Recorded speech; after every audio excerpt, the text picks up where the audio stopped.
Alam mo ba na hindi lahat ng kasama ay kaibigan at hindi lahat ng kaibigan ay makabubuti sa'yo? Sabi sa Proverbs 12:26, ang matuwid ay maingat, hindi padalos-dalos sa pagpili ng kaibigan. Bakit? Kasi ang kaibigan hindi lang kasama sa tawanan, kasama rin sa direksyon ng buhay. Sa totoong buhay, may mga kaibigang hihilahin ka pataas. Meron din namang dahan-dahan ka na dadalhin palayo sa values mo, palayo sa pangarap mo, palayo sa Diyos. Hindi mo mapapansin agad. Sa umpisa, simpleng biro lang hanggang sa naging ugali, hanggang sa naging lifestyle. Kaya sinasabi ng Bible, choose wisely.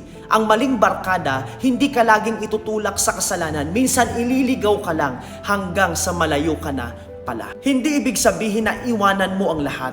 Ibig sabihin, alam mo kung sino ang may akses sa puso at desisyon mo. Tanungin mo ang sarili mo, pagkatapos kong makasama sila, mas napapalapit ba ako sa Diyos o mas napapalayo? Tandaan mo ito, ang kaibigan ay hindi sinusukat sa tagal ng samahan, kundi sa direksyong dinadala sa iyo. Sabi nga sa Proverbs 12:26, ang matuwid ay maingat dahil alam niya, ang maling kaibigan ay maling destinasyon.